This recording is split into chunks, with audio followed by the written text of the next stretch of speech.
Hello student, आज हम chapter start करते हैं क्वाड्रिक इक्वेशन। क्वाड्रिक इक्वेशन में सबसे पहला आता है कि क्वाड्रिक होता क्या है। भाई क्वाड्रिक आपको मैंने पॉलिनॉमियल्स में बहुत अच्छे से पढ़ाया था भाई कि लीनियर पॉलिनॉमियल्स क्या होते हैं, क्यूबिक पॉलिनॉमियल्स क्या होते हैं और क्वाड्रिक पॉलिनॉमियल्स में आपको बताया था जिसकी भाई x² प्लस 4x+3 यानी कि आपको बताया था कि जिसकी डिग्री कितनी होती है 2। ठीक है, तो वो कैसा कहलाता था आपका क्वाड्रिक पॉलिनॉमियल्स। कैसा कहलाता था क्वाड्रिक पॉलिनॉमियल्स। ठीक है, वही चीज हमें यहाँ पे और अच्छे से डिस्कस करेंगे कि a polynomials equation of second degree, कि भाई जिसकी डिग्री क्या होगी 2 होगी, वो वाला पॉलिनॉमियल्स क्या कहलाएगा आपका क्वाड्रिक। क्लियर है यहाँ तक। अब बात जैसे मान लीजिए आपने x² लिया तो ये कैसा है सेकंड डिग्री का पॉलिनॉमियल्स है, तो ये कैसा होगा क्वाड्रिक। या और कोई एग्जांपल ले लीजिए x² प्लस 4, ये कैसा है आपका सेकंड डिग्री का, तो ये कैसा होगा क्वाड्रिक पॉलिनॉमियल्स। या आप एक एग्जांपल और ले लीजिए 2 प्लस 3x प्लस 6, ये कैसा होगा आपका सेकंड डिग्री का है। भाई मैक्सिमम डिग्री कितनी है इसकी 2 है, तो ये कैसा पॉलिनॉमियल्स होगा आपका क्वाड्रिक। ठीक है, क्लियर हो गया भाई क्वाड्रिक होता क्या, क्लियर है। अब आता है क्वाड्रिक इक्वेशन। क्वाड्रिक इक्वेशन को कैसे हम करेंगे एक्सप्लेन कि is a polynomials, quadric polynomial is a polynomials equation is a single variable. भाई सिंगल वेरिएबल तो है ही यहाँ पे, with variable with degree 2। Single variable की डिग्री कितनी होनी चाहिए 2 होनी चाहिए। It is an algebraic expression with degree 2, या ये बोल सकते हैं भाई अलजेब्रिक एक्सप्रेशन की डिग्री कितनी है 2। तो आप क्या बोलेंगे, जैसे ये एग्जांपल ले लीजिए 5x² माइनस 3x+6 है। ठीक है, ये कैसा पॉलिनॉमियल्स है क्वाड्रिक पॉलिनॉमियल्स ही तो है ये। ठीक है, अलजेब्रिक एक्सप्रेशन भी आपको बताया था मैंने कि भाई किसका कॉम्बिनेशन होता है कांस्टेंट का, वेरिएबल्स का और ऑपरेशन, मैथमेटिकल ऑपरेशन। इसको हम क्या बोलेंगे, भी अलजेब्रिक एक्सप्रेशन तो है ही। जब ये अलजेब्रिक एक्सप्रेशन है तो ये पॉलिनॉमियल्स भी होगा। क्यों, क्योंकि इसके देखो क्या है सिंगल वेरिएबल चल रहे हैं और ये क्वाड्रिक पॉलिनॉमियल्स है। क्लियर है ना। ठीक है, अब ये पॉलिनॉमियल्स भी हो गया।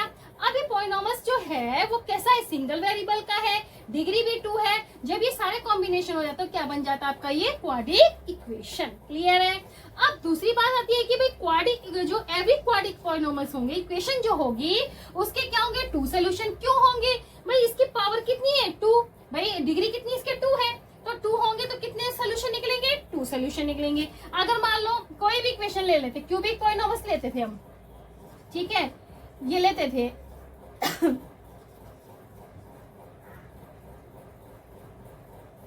कोई भी ले लेते हैं x³ plus ax³ plus bx² plus cx+d, ये कैसा पॉलिनॉमियल्स था आपका क्यूबिक पॉलिनॉमियल्स। तो इसमें डिग्री कितनी होती थी 3, तो 3 डिग्री होगी तो उसके कितने सोल्यूशन निकलेंगे 3 सोल्यूशन। ठीक है, आपको पॉलिनॉमियल्स चैप्टर बहुत अच्छे से क्लियर किया गया था कि भाई पॉलिनॉमियल्स में लीनियर पॉलिनॉमियल्स किसे बोलते हैं, क्वाड्रिक पॉलिनॉमियल्स किसे बोलते हैं, क्यूबिक पॉलिनॉमियल्स किसे बोलते हैं, जीरोस कैसे फाइंड करते हैं, सब चीजें आपको अच्छे से क्लियर की थी। तो बस उसी को थोड़ा सा एक्सप्लेन करा है यहाँ पे कि भाई quadric equation is a polynomials तो है ही कैसा है सिंगल वेरिएबल मीन्स यानी कि एक एक्स वेरिएबल ही होगा, यानी कि ए होगा तो ए ही होगा, वाई है तो वाई वेरिएबल होगा, कोई दूसरा वेरिएबल नहीं होगा। ऐसा नहीं होगा भाई मान लो जैसे मैंने 5x² लिख दिया प्लस 6y लिख दिया या 6, तो इसमें 2 वेरिएबल हो गए। ठीक है, 2 वेरिएबल हो गए तो ये आपका क्या होगा क्वाड्रिक इक्वेशन नहीं होगा। ठीक है, सिंगल वेरिएबल होगा विद वेरिएबल विद डिग्री 2 होगी। ठीक है, अलजेब्रिक एक्सप्रेशन तो है डिग्री, और एवरी क्वाड्रिक इक्वेशन के कितने होंगे आपके 2 सोल्यूशन होंगे। क्लियर है यहाँ तक। जैसे 6x² प्लस 5x प्लस 7 है तो इसके कितने आपके आएंगे सोल्यूशन 2 सोल्यूशन होंगे। क्यों आएंगे, क्योंकि इसकी जो डिग्री है वो कितनी है 2 है। ठीक है, क्लियर है। आप इसको स्क्रीनशॉट ले लीजिए। फिर हम पढ़ते हैं स्टैंडर्ड ऑफ क्वाड्रिक इक्वेशन।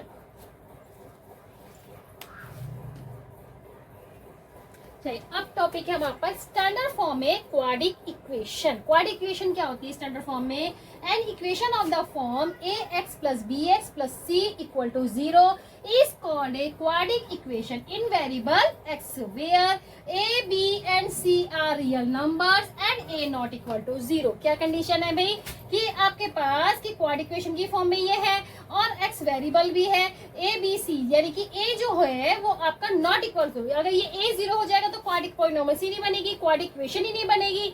ठीक है ना। अब आता है जैसे अब एक चीज नोट आउट करके देखिए, right the terms of given equation in the form descending order of their degree. ठीक है, चलिए समझते हैं एग्जांपल से 3x² प्लस x+2 है। ठीक है, तो ये किस फॉर्म में है ax की फॉर्म में है या नहीं, जैसे ax square plus B X plus C. ठीक है, आपका ए यहाँ पे क्या आ गया, आपका पास 3 आ गया, बी आपका यहाँ पे कुछ नहीं है यहाँ पे एक्स के पास, तो ये 1 है, और सी आपके पास क्या आएगा 2। तो ये किस फॉर्म में है भाई, जो इक्वेशन है वो किस फॉर्म में, A X square plus B X plus C की फॉर्म में है। तो ये आपके कैसे बन गई, स्टैंडर्ड फॉर्म में क्वाड इक्वेशन की फॉर्म में बन गई। ठीक है, कंडीशन उसने क्या बताई, ए नॉट इक्वल टू 0, ए भी हमारा 0 नहीं है क्योंकि 3 है।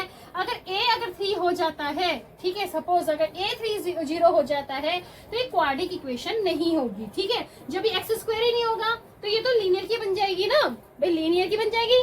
ठीक है, तो अब ये लीनियर की ना बन गया, ये कंडीशन क्या है कि हमारा जो है कि ए जो है वो नॉट इक्वल टू 0 होना चाहिए। ठीक है, दूसरी बात, right the terms of given equation is the in the descending order the there degree. जो इसकी डिग्री लिखी जाएगी वो कैसे लिखी जाएगी, डिसेंडिंग ऑर्डर में। जैसे यहाँ पे 2 है, फिर यहाँ पे 1 है, फिर यहाँ कुछ नहीं है, तो भाई कुछ नहीं है तो यहाँ पे x की पावर 0 ही तो है ये।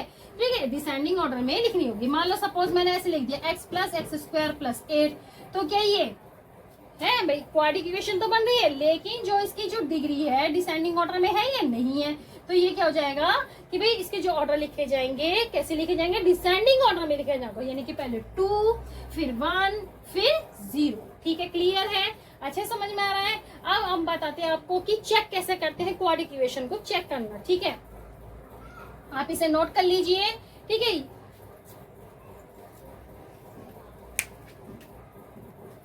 चलिए अब हम और एग्जांपल से अच्छे से समझते हैं कि भाई which of the following are quadratic equation, इनमें से कौन कौन सी आपकी क्वाड्रिक इक्वेशन है या नहीं है। भाई जिसको एक डेफिनेशन समझ में आ गई होगी वो बता देगा कि भाई क्वाड्रिक इक्वेशन कौन कौन सी है कौन सी। चलिए स्टार्ट करते हैं।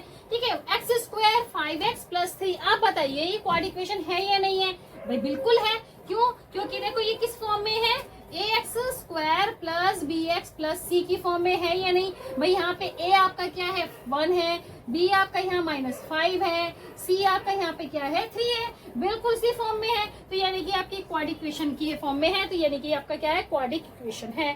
ठीक है, सेकंड चेक करते हैं, 2x square minus 3 root 2x plus 6, ये भी भाई कैसा है क्वाड्रिक इक्वेशन है। क्यों भाई, x की पावर कितनी आ रही है 2 आ रही है ना। और दूसरा क्या है, इसमें एक ही वेरिएबल भी आ रहा है x वेरिएबल।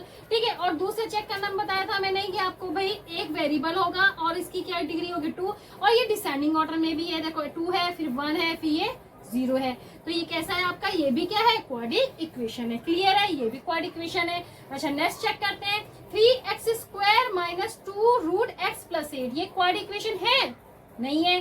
क्यों, क्योंकि जो x की पावर है फ्रेंड कितना आएगा, x की पावर 1/2 प्लस 8 इक्वल टू 0। भाई मैंने आपको बताया था पॉलिनॉमियल्स में बताया था कि अगर पावर क्या होती है फ्रैक्शन में होती है तो पॉलिनॉमियल्स होता ही नहीं है।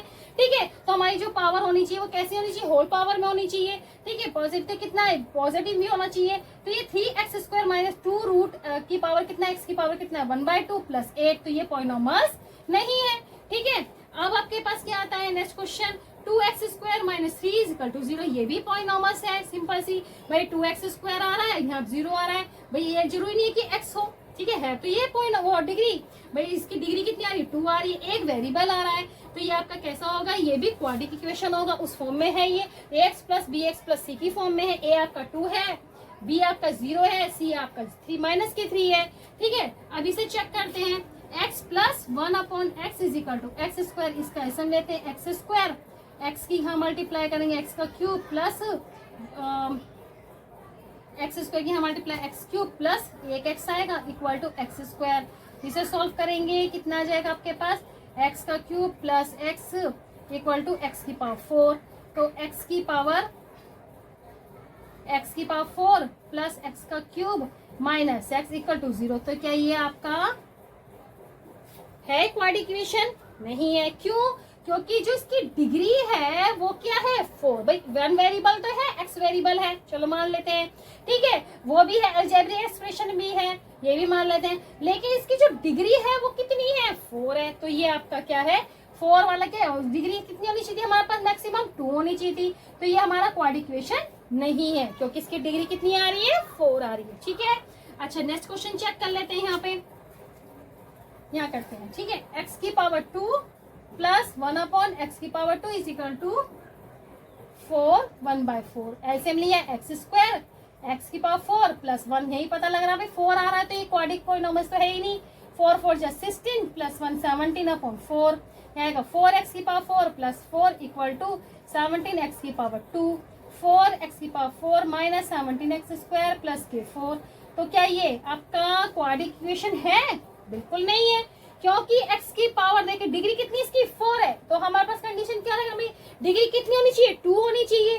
ठीक है, तो ये आपका क्वाड्रिक पॉलिनोमियल क्वाड्रिक इक्वेशन नहीं है। क्लियर है? अब तो अच्छे समझ में आ गया होगा भी क्वाड्रिक इक्वेशन कौन सी होती है कौन सी नहीं होती है। ठीक है ना भाई, क्वाड्रिक इक्वेशन कौन सी बताइए कि जिसकी डिग्री कितनी होनी चाहिए 2 होनी चाहिए, 1 वेरिएबल होना चाहिए और क्या होना चाहिए भाई, इस 1 वेरिएबल होना चाहिए, x plus B X plus C की फॉर्म में होना चाहिए, वो आपकी क्या कहलाएगी क्वाड्रिक इक्वेशन। ठीक है, क्लियर है? अच्छे से क्लियर हो गया? ठीक है, अब हम नेक्स्ट वीडियो में करेंगे इसके पे चेक कैसे करते हैं क्वाड्रिक इक्वेशन को। ठीक है, और उसके बाद सोल्यूशन कैसे निकालेंगे, क्वाड्रिक इक्वेशन का सोल्यूशन सॉल्व कैसे करेंगे, हम नेक्स्ट वीडियो में उसे क्लियर करेंगे।